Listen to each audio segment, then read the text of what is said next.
Hello again, everyone. You're joining us for another episode of Executive Platform's Blueprint Podcast. My name is Jeff Mix. I'm head of content and research. My guest today is Johan Beukema of BCI Global.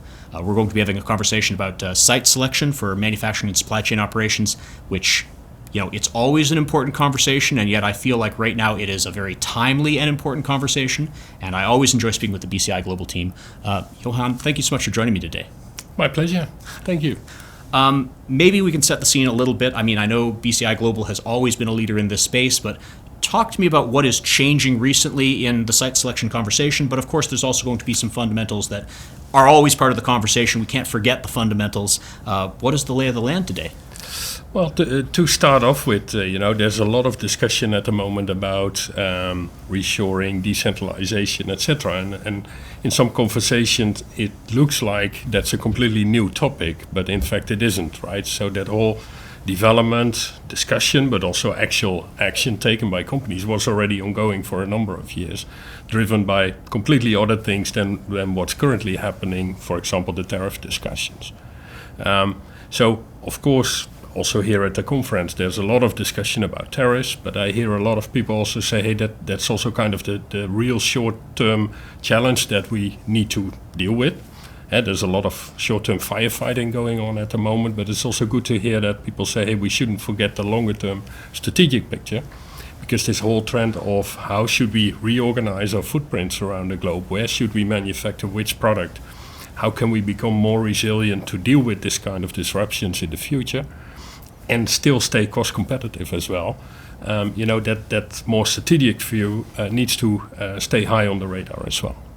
Well, and I think it is worth emphasizing that these are not decisions made in a day or a year. I mean, when companies are saying we are going to invest in a place, we are going to build there, and we're going to live there for a decades, it can't be a decision made in a moment. But of course, things that are happening in the moment are going to impact that decision.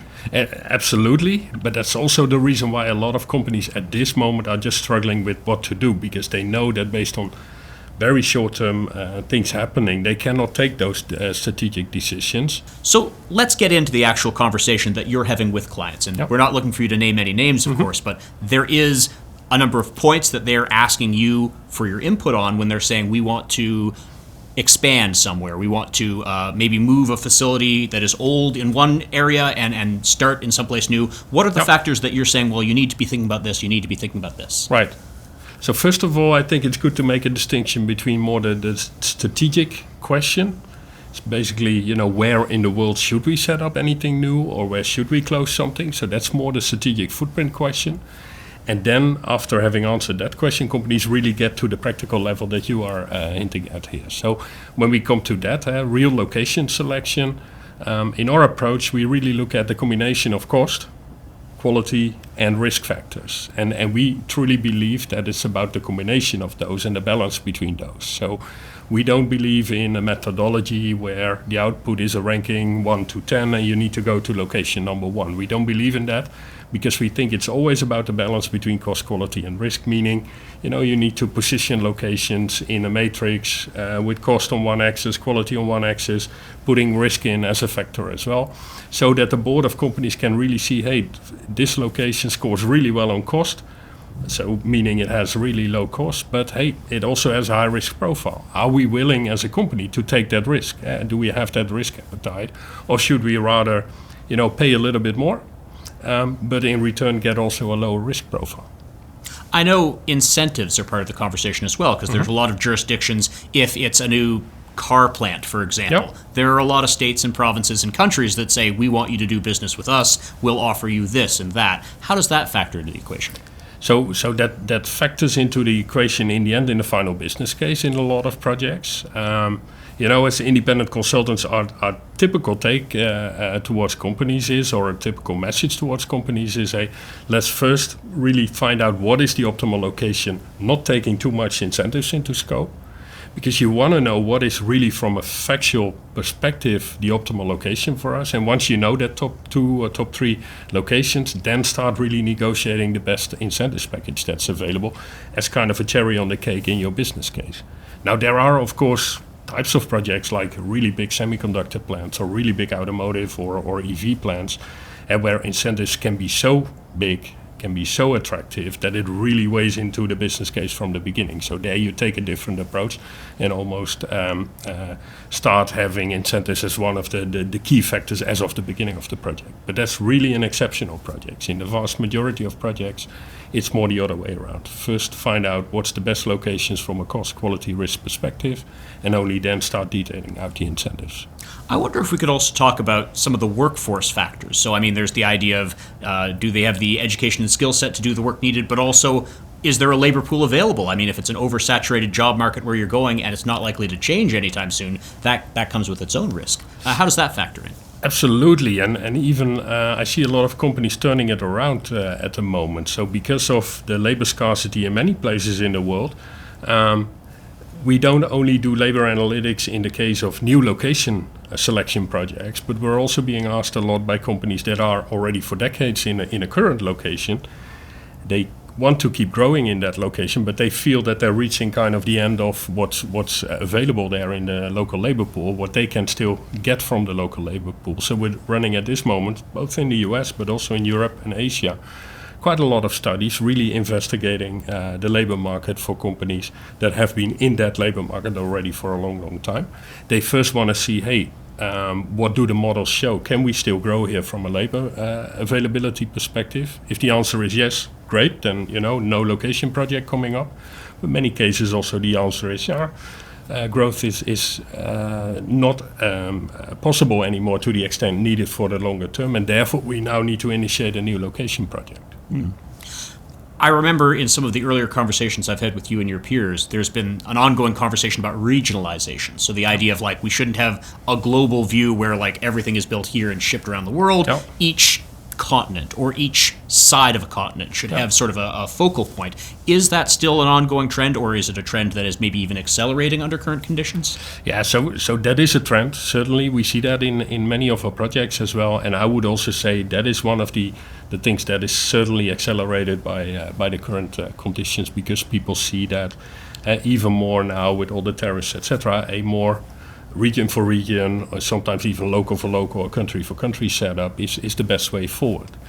Now that's easier said than done, because not for all companies that's possible. If you're among the largest companies in the world with a large footprint already, it's easier to implement that by reallocating within your current network based on all those current locations that you already have than when you're a company that only has 1 or 2 manufacturing plants at the moment, that does not have the skill to easily cut them into 2, 3, 4, 5 pieces, because then they lose economy of scale and will lose on the cost side and become less competitive, right? So yes, the trend is there.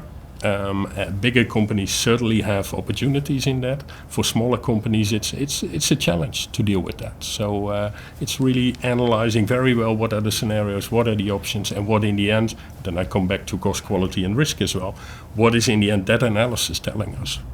I wonder if you could maybe give us sort of a geographical snapshot right now. And again, I'm not looking for you to reveal specific client data, but what are some of the conversations you're having about Europe, about North America, Asia, any geographies that particularly come to mind that something interesting is happening? We would love an overview. Yeah, just a quick tour around those 3 continents, right? I think Europe is quite difficult at the moment because, we have, of course, still the war going on in Ukraine that has some impact on the attractivity of certain Eastern European countries that typically were on top of the list of companies to invest in. Doesn't mean that there are no projects in Europe. We're currently still running for different US companies, for example, still location selection projects for their first or their second or third European manufacturing plant. But it's difficult there to find out, hey, what is the new location? Because Europe has been kind of saturated from a new location perspective. The new boundary could be Northern Africa, but for many companies that's still a step too far. So therefore I'm saying Europe is quite difficult to find out, hey, what's really the next thing that's going to happen. If I then go from Europe to Asia, of course there's a lot going on at the moment with China becoming less attractive every day for companies, especially currently, but that was already going on. A country like India really jumping into that, and a lot of companies being either already moving into India or seriously investigating India as an option. But it's not only India. Of course, also Vietnam is still on the radar of a lot of companies. Malaysia is still on the radar of a lot of companies. So in Asia, there are many more options that are potentially attractive for companies. The trend there is to move out of China for any activity that is not destined for the Chinese market. So China for China, in our opinion, will remain to be a scenario. But China for rest of Asia or China for rest of the world, that's a scenario that you will see much less. And again, that was already ongoing. Now making the step to North America, over the last few years, we saw a lot of influx into Mexico. So we also ourselves ran a lot of location studies really focused on Mexico. Yeah, you see that's now changing a bit with all the geopolitical discussions ongoing as well. And what's changing there is that companies are broadening the geographical scope again. So they, for example, include Costa Rica in the mix. They want to see what Dominican Republic does in the comparison with Mexico, for example. And what you currently also see, and that's again something that is also because of the very current developments, you see an increased interest in including the US itself in the mix. And the big question there is, what are then those locations within the US that can, in a positive way, compete with those other countries in the region that have a typically lower cost base. So how can you come to a positive business case with a higher cost location in the US, for example, by implementing more automation or so in a plant. So that's in a nutshell a little bit the tour around the world of what we see going on at the moment. Now, I think some people listening to this episode are going to know a lot about BCI Global. We've had conversations over the years, and I'll link to some of those past episodes. But maybe we could give some context for people who have been listening to this and saying, who is BCI Global, and why do they have such insight into all these different locations? I'm fascinated that you're a bespoke, very niche, but very successful consultancy working in this space. Tell us your story. Yeah, so in a nutshell, the story is that BCI was founded already 40 years ago by René Buck, our CEO and founder. So we're celebrating actually this year our 40th Happy anniversary. Thank you. And we're indeed a niche or boutique consultancy firm with headquarters in the Netherlands and own offices and teams here in North America, as well as in Asia, in Singapore, in Shanghai, in Taiwan, and in India. And we specialize in three specific areas. So one is manufacturing footprint optimization, so looking at the networks of manufacturing plants and optimizing them. A lot of our discussion in the last minutes was about that topic. The second one is location selection and site selection, so really finding the right location, country, region within country, down to the plot of land where a new manufacturing site can be built. And the third focus area is what we call supply chain. So that's more looking into distribution network optimization, logistics, inventory optimization, logistic service partner selection, etc. That's what we do, and we do that on a global basis. And we're very proud that a lot of leading companies in different industry verticals are choosing still to work with us. I think it makes a lot of sense to me that even a Fortune 100 company shouldn't have a ton of internal expertise when it's talking where we've never worked before, should we work there? Or is the place to expand where we've always been? They need an outside perspective. And a company that's been at it for 40 years with data points coming in from all over and relationships all over the world that is giving them that insight, I think it's really valuable. But maybe we could talk about a potential use case. So I am a mid-sized manufacturer that is worried, hey, maybe I'm doing a little bit too much in my existing footprint, and I just want to know what my options are. If I was going to have a conversation with BCI Global, what are some of the things that you could offer this mid-sized company that doesn't have expertise in making these decisions? So it comes down to mainly looking first at, hey, what are relevant options to explore from basically relevant scenarios to explore and analyze for the specific situation of your company. And once we've analyzed those defined and analyzed those different scenarios, we can go deeper into, okay, if the answer is, hey, we need to regionalize, although we're a relatively small company, then at what locations can we do that in order to still have a positive business case? And has it been your experience, it's sort of on a case-by-case basis, companies come to you with a question and you provide an answer, or is it once there is a relationship, it's an ongoing relationship? Well, we're very happy that with a lot of our clients, it is the latter. So it's an ongoing relationship, and every time new questions related to footprints, location, etc., are coming up, that they are coming back to us because they're happy with the work that we are doing. Of course, there's also one-off clients in the mix, and we're just as happy with them. But repeat business is the best business you can have. A lot of conversations I have with service and solution providers revolve around data. And I think you are offering insights based on data, but maybe some clients would have a concern. What do I have to share, and how am I keeping that data secure? Because it's not meant for the world, it's meant for you to solve a problem for me.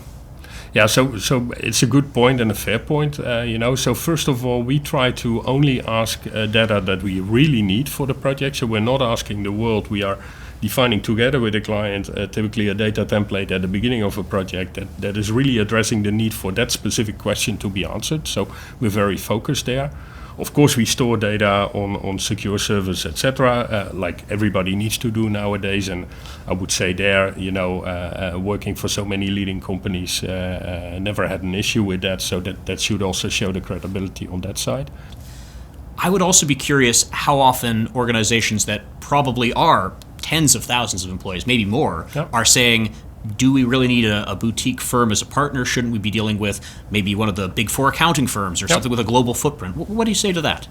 Well, at the comparison with the big four or big five accounting firms is, I think, a good one. But if you look at our practice, as said, we're very focused on three types of services. That's the only thing that we do, and we don't do the 1,000 other services that our peers are doing.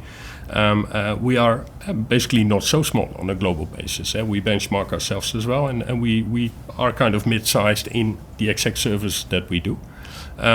For the rest, we have our own global presence, like our peers also have. So as I explained, we have our teams out here in North America, we have our teams out there in Asia, and of course we have our headquarters operations in Europe. And with that, we just we show also through our track record that we are able to serve our clients on a global basis, very much to their satisfaction.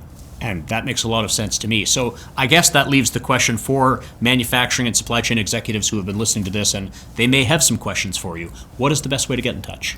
Well, just reach out directly to me or any of my colleagues. So that's the easiest way. LinkedIn, call, email, whatever is relevant. We're always happy to have a conversation, even if there's not yet a clear project request on the table. We're not the type of consultant that sends a bill for half an hour sparring online. We love to do that because we learn from it and we can show our added value, and then together we can see whether there is an opportunity to work together. I love when people say that because I get the pleasure of speaking with you, and I hope some of the people listening to this are going to say, well, maybe we do want to just have a conversation and see where it goes. So I encourage everyone to reach out to Johan and his peers. It is always such a pleasure. In the meantime, I want to thank you for your time today. This has been a great update. Thank you as well. You've been listening to another episode of Executive Platform's Blueprint podcast series. I've been Jeff Mix. Let's do it again soon.